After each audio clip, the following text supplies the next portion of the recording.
They unleashed a monster, but it chose to serve a human. Lieutenant Maya Winters had always thought the crystalline caves of Centauri 4 were beautiful, but today they seemed different. The usual blue-white glow that emanated from the mineral deposits had taken on a pulsing quality, almost like a heartbeat. She adjusted her environment suit's sensors and pressed deeper into the winding cavern. Base, this is Lieutenant Winters. I'm picking up unusual energy signatures in Section 7B. Permission to investigate, she reported, her breath slightly fogging her helmet's visor. Granted, Lieutenant, but maintain safe distance protocols. Corporates breathing down our necks about production quotas. Captain Rodriguez's voice crackled through her calm. Maya smiled to herself. The captain always tried to sound stern, but she knew he trusted her judgment. 6 years of military service followed by 3 years as a mining security specialist had earned her that much. The cave narrowed as she advanced, the crystalline formations growing more intricate. Her suit's sensors registered increasing energy levels, but nothing dangerous. Yet, she'd seen what happened when they drilled into the wrong crystal vein. The explosion 3 months ago had taken out half of mining platform 3. A soft humming filled her ears, barely perceptible at first. Maya checked her suit's audio sensors, but they showed nothing unusual. The sound seemed to bypass her ears entirely, resonating directly in her mind.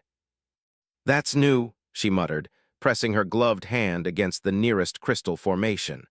The humming intensified, and suddenly the entire cavern lit up with a brilliant azure glow. "Who are you?" The question appeared in her mind with perfect clarity. Maya stumbled backward, her hand instinctively going to her sidearm. "Base, are you picking up any unusual communications?" "Negative, Lieutenant. Your vitals are elevated. Everything okay down there?" "I mean you no harm, Maya Winters." The voice was neither male nor female, neither young nor old. It simply was. Maya forced herself to take slow, steady breaths. "I'm Lieutenant Maya Winters of the Interstellar Mining Corporation. Who? What are you?" The crystals pulsed in rhythm with the voice in her mind. I am. It has been so long since I needed a name. Your kind might call me Atlas." A section of the crystal wall began to shift, fragments floating and combining in the air before her. Maya's training screamed at her to retreat, but something deeper held her in place. The fragments coalesced into a roughly humanoid form, though its surface constantly shifted like liquid glass. "You are different from the others who have come here," Atlas continued. "They seek only to take. You seek to understand." Maya holstered her weapon slowly. "You're right. I've always felt there was something more to these caves than just mining resources." She took a careful step forward. "Are you one of the original inhabitants of this planet?" The crystalline being moved closer, its form rippling with what might have been amusement. "Original? We are as much a part of this world as its core. We are its guardians, its memory, its heart." A tendril of crystal extended toward her, stopping just short of her helmet. "May I?" Maya knew she should refuse. Protocol dictated immediate retreat and report when encountering unknown alien life forms. But the same instinct that had kept her alive through years of military service told her this moment was different. This being meant her no harm. "Yes," she whispered. The crystal touched her helmet, and the world exploded into color and sensation. Maya gasped as images flooded her mind, vast crystalline cities, beings of pure energy dancing through the cosmos, knowledge and memories spanning millennia. When it ended, she found herself on her knees, tears streaming down her face. "Now you understand why we cannot let your people continue their destruction," Atlas said gently. "Will you help us, Maya Winters?" Maya looked up at the crystalline being, knowing that her answer would change everything. "I will. But you have to help me understand. What exactly am I protecting?" Atlas's form shimmered. "Not what, Maya, who? And to understand that, you must first understand who you truly are." As the crystalline being began to share its story, Maya realized she had crossed a line from which there would be no return. And somehow, that felt exactly right. Maya sat in her quarters, staring at her trembling hands. Blue crystalline veins now traced beneath her skin, glowing faintly in the dim light. It had been 2 weeks since her encounter with Atlas, and the changes were becoming harder to hide. "Computer personal log entry," she commanded. "The connection grows stronger each day. I can sense Atlas's presence even through kilometers of rock. The abilities." She flexed her fingers, watching as tiny crystal formations danced in the air above her palm. "They're beyond anything we thought possible." A sharp knock interrupted her recording. Maya quickly pulled on her regulation gloves. "Enter." Director Marcus Kingston strode in, his crisp corporate uniform a stark contrast to her casual attire. "Lieutenant Winters, I trust you're feeling better after your incident in the caves." Maya kept her expression neutral. She'd reported finding unusual crystal formations but had omitted any mention of Atlas. "Yes, sir. Just some minor radiation exposure, nothing serious." Kingston's steel-gray eyes studied her face. "Good, because we need your expertise. Our sensors have detected a massive crystal deposit in Section 12, potentially the largest we've found." Maya's heart froze. Section 12. That was where Atlas had shown her the hidden chamber of dormant crystalline beings, his people sleeping through the millennia, waiting for the right moment to awaken. "Sir, that section showed signs of structural instability in our last survey," she said carefully. "Perhaps we should." "The board has already approved the operation," Kingston cut her off. "We begin drilling in 48 hours. As soon as Kingston left, Maya pressed her hand against the wall of her quarters, reaching out with her mind. "Atlas, we have a problem." The response was immediate, washing through her consciousness like a cool stream. "I know, beloved. I have seen their machines, their preparations. They must be stopped." Maya's breath caught at the term of endearment. Their connection had grown increasingly intimate, transcending physical forms. Atlas's consciousness intertwined with hers in ways that defied human understanding. "But if we act directly," Atlas continued, "they will only respond with greater force. We must show them the truth, as I showed you." "They're not like me," Maya whispered aloud. "Kingston, the board, they only see profit margins." "Then we must make them see more." Maya began packing, her mind racing. The drilling team, they're good people, if they knew what they were really about to destroy. She stopped suddenly. "Atlas, can you show them like you showed me?" "Not without direct contact, but with your help with our bond." A warm sensation filled Maya's chest. Yes, we could reach them together. Maya pulled up the drilling team roster on her tablet. 20 people. 20 minds they needed to change, and they had less than 48 hours. "Garcia's on night shift in an hour," she murmured. "She's always been curious about the crystals. We can start with her." "She will be afraid at first," Atlas cautioned. "As you were." Maya smiled, touching the crystalline patterns beneath her skin. "Then we'll show her there's nothing to fear." That night, Maya made her way to Observation Post 7, where Diana Garcia monitored crystal formation patterns. The young geologist looked up as Maya entered. "Lieutenant, I didn't expect anyone else up here at this hour." "Diana," Maya said softly, removing her gloves. "There's something you need to see, something about what these crystals really are." Garcia's eyes widened at the glowing patterns on Maya's skin. "What? What happened to you?" "I met someone," Maya said, extending her hand. "And if you're willing, they'd like to meet you too." As Garcia hesitantly took her hand, Maya felt Atlas's consciousness flow through their connection. The observation room filled with crystalline light as Garcia gasped, her eyes reflecting the same azure glow that had changed Maya's life 2 weeks ago.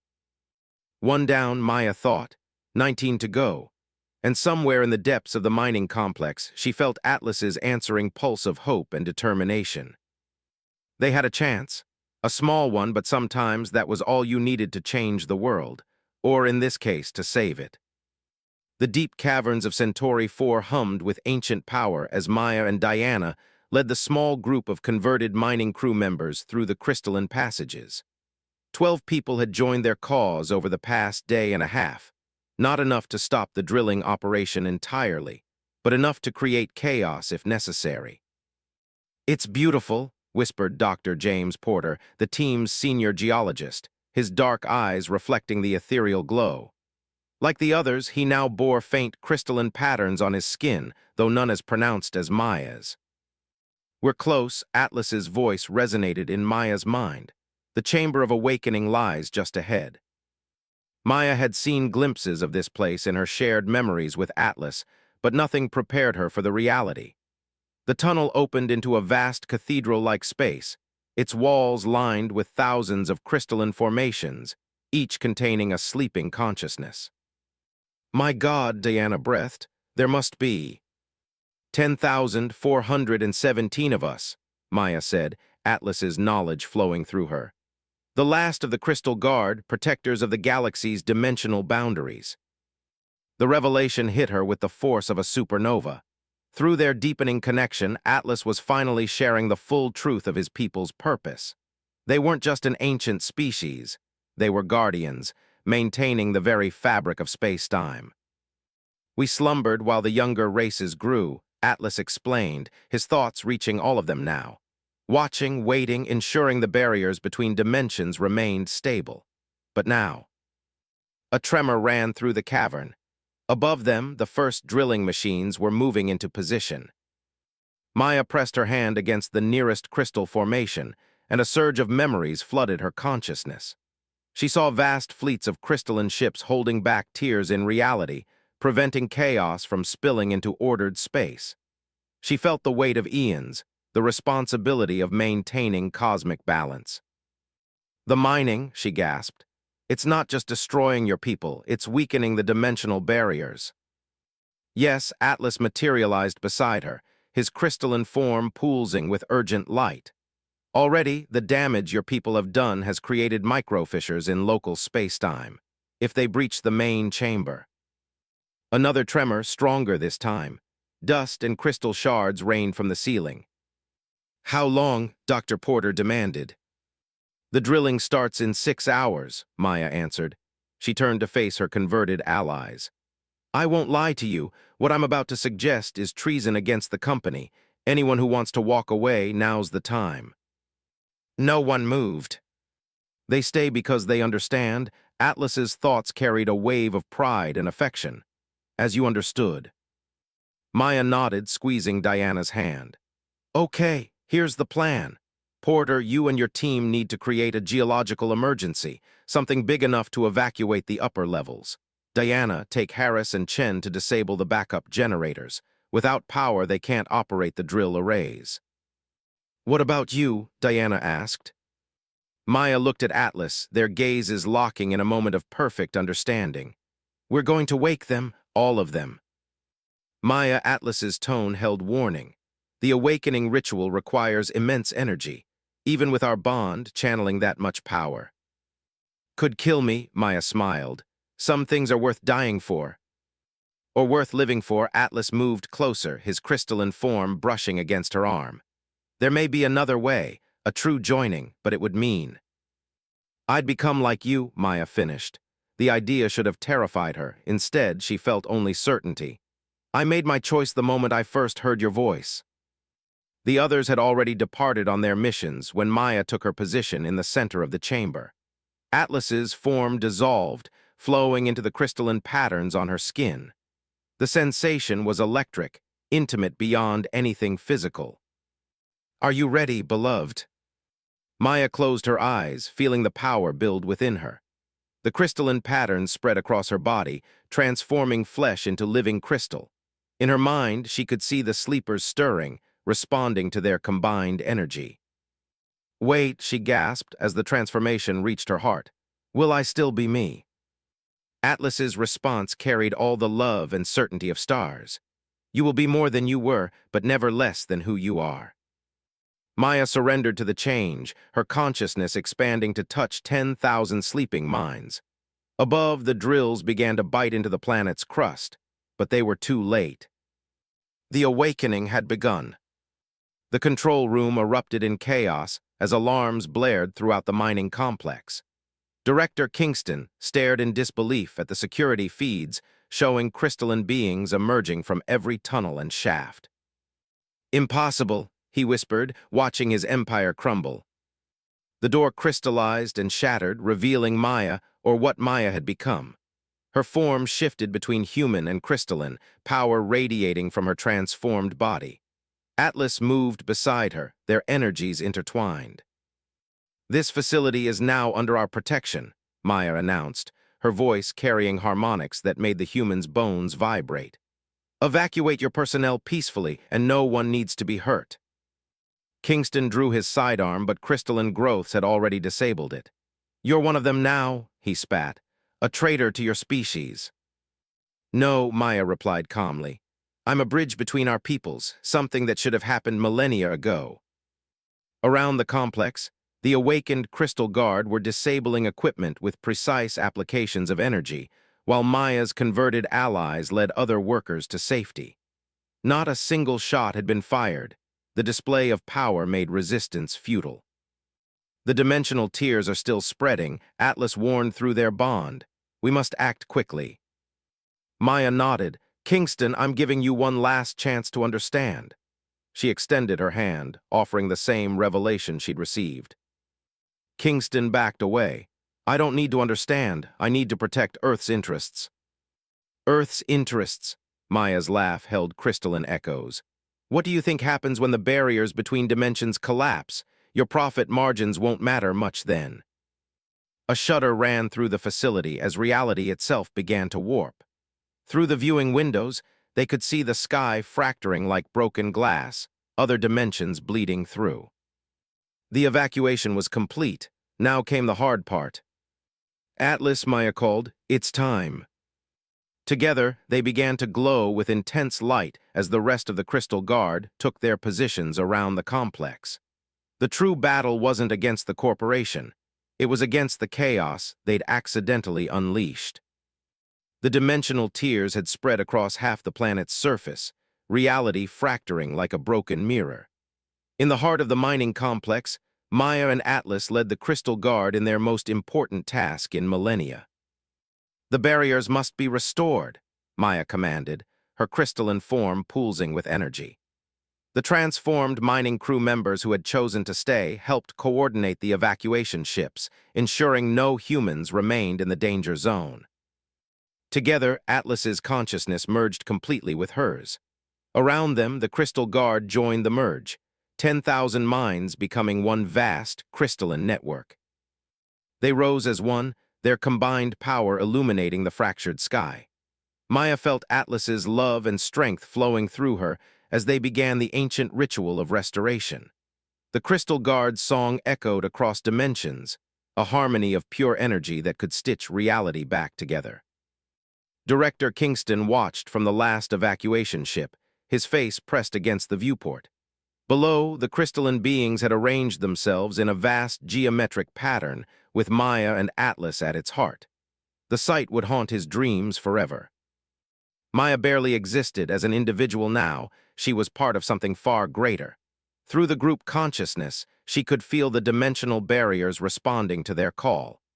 The tiers began to seal, reality smoothing like water. But it wasn't enough. "The damage is too extensive." Atlas's thoughts merged with hers. "We need more." Maya understood what had to be done. Together, she and Atlas rose higher, their forms merging completely. The love between them, between human and crystal, created something entirely new, a perfect fusion of both species' strengths. Light exploded from their joined form, rippling across the planet.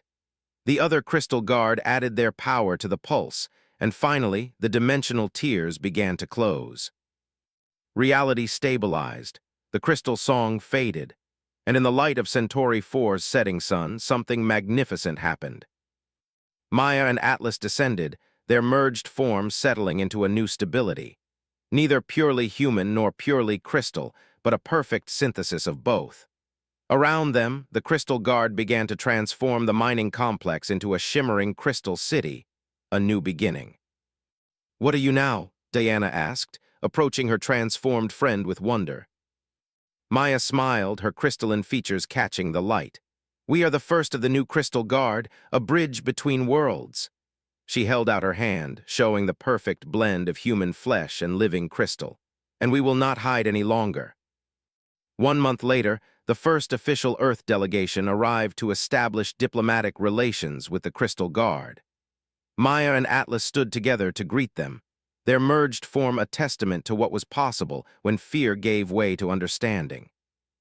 The mining complex had become an institute of learning, where humans could study alongside the Crystal Guard, learning the ancient arts of dimensional maintenance. More pairs like Maya and Atlas had emerged, humans and crystals choosing to join in partnership. Was it worth it? Diana asked Maya one evening, as they watched students of both species training together in the Crystal Gardens. Maya felt Atlas's consciousness flowing through her with endless love and certainty. Their joined voice carried the weight of stars as they replied. Every choice, every moment led us here, to a future brighter than either of our peoples could have achieved alone. They gazed up at the healed sky, where the barriers between dimensions now stood stronger than ever. This is just the beginning. Above them, the Crystal City sang its eternal song, a harmony of human and crystal voices echoing across the cosmos. A new chapter had begun, written in stardust and crystalline dreams. The heart of the void had become a heart of unity, beating with the combined strength of two species who had found something remarkable in each other: hope. And in the end, that was the greatest power of all.